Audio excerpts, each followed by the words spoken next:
اللہ اکبر اللہ.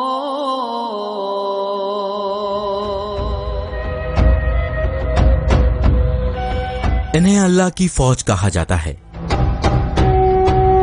کئی دنوں، مہینوں اور سالوں تک یہ گھر سے دور رہ کر لوگوں کو عبادت کا سلیقہ سکھاتے ہیں.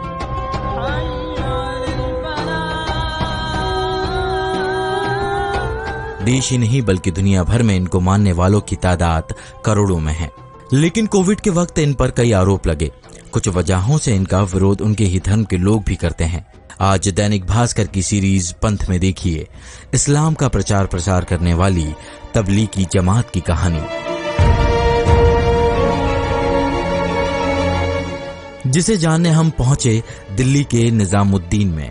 تبلیغی جماعت کے نظام چلانے کا طریقہ پوری دنیا میں ایک مثال ہے. آئیے دیکھتے ہیں کہ کس طرح سے تبلیغی جماعت کے لوگ اللہ کے پیغام کو گھر گھر پہنچاتے ہیں. تبلیغی کا مطلب ہوتا ہے اللہ کا سندیش اور جماعت کا مطلب لوگوں کا سموہ، جس کی شروعات 1927 میں محمد الیاس کندھالوی نے کی. مقصد تھا مسلم دھرم میں آئے لوگوں کو اسلام سے جڑی چیزوں کے بارے میں بتانا. جو مولانا سعد صاحب ہیں وہ اس کو ہیڈ کر رہے ہیں، اس کے امیر ہیں، اور یہ لوگ مشورے سے یعنی ایک دوسرے سے کنسلٹیشن سے پورے نظام کو چلاتے ہیں.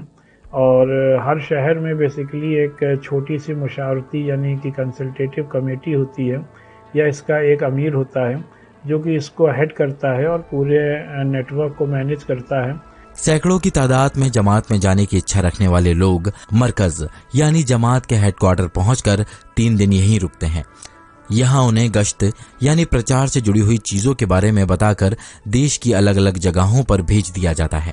آنے جانے کا سارا خرچ جماعت میں شامل لوگ خود ہی اٹھاتے ہیں. سسٹم یہ ہے کہ وہ کہتے ہیں کہ صاحب مہینے میں 3 دن اپنے گھر سے نکلیں اور باہر چلے جائیں، اوکے، اور اپنی اسپریچویلٹی کو ٹھیک کریں، اپنے آپ کو آلمائٹی لاٹ سے قریب کرنے کی کوشش کریں، اوکے. سال میں 40 دن باہر نکلیں اور لائف پیریڈ میں آپ اپنے لائف میں کسی بار کنوینینٹلی آپ 4 مہینے بھی جائیں. تو یہ ایک سسٹم ہے، لوز سسٹم ہے، بٹ ویری ڈسپلنڈ وے میں فالو بھی ہوتا ہے، اور پوری دنیا میں یہ چل رہا ہے. لاکھوں اور کروڑوں لوگ اس سے پربھاوت ہوتے ہیں. تبلیغی جماعت کا مقصد ہے کہ مسجد آؤ، نماز پڑھو اور فضائل اعمال کتاب سے تعلیم لو. عربی میں قرآن ہونے کی وجہ سے تبلیغی جماعت فضائل اعمال کو مہتو دیتا ہے. تبلیغی جماعت کے والنٹیئرز کے لیے یا ان کی آئیڈیالوجی کے لیے Islam is not a way of life. They reduce Islam to a set of rituals کہ آپ اتنی بار نماز پڑھ لیجئے، اتنی بار تسبیح پڑھ لیجئے، یا آپ 3 دن کے لیے باہر چلے جائیے دوسری مسجد میں، یا 40 دن کے چلنے میں چلے جائیے، 4 مہینے کے چلنے کے لیے چلے جائیے تو آپ ایک اچھے مسلمان بن جائیں گے. قرآن کہیں پر ایسا نہیں کہتا. قرآن میں کہیں پر بھی 40 دن یا 4 مہینے باہر جا کے عبادت کرنے کے لیے نہیں کہا گیا.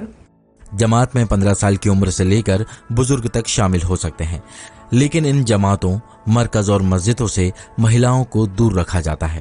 The Tablighi Jamaat enters a masjid and the women of the area go out of the masjid.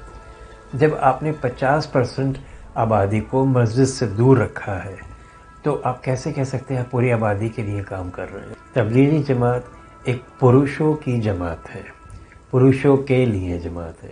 جان کر حیرانی ہوگی کہ دنیا بھر میں تبلیغی جماعت آج بھی بنا کسی کاغذی کارروائی اور مینجمنٹ کے چل رہا ہے.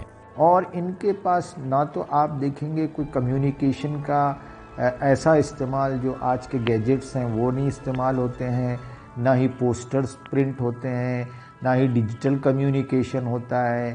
اوکے، یہ سائلنٹلی کام کرتے ہیں اور 1-2 ایجنڈا ہی پر کام کرتے ہیں، اور مکھیہ جو کام ہے ان کا وہ نماز کو قائم کرنا، مسجدوں کو آباد کرنا، یہی کام ہے.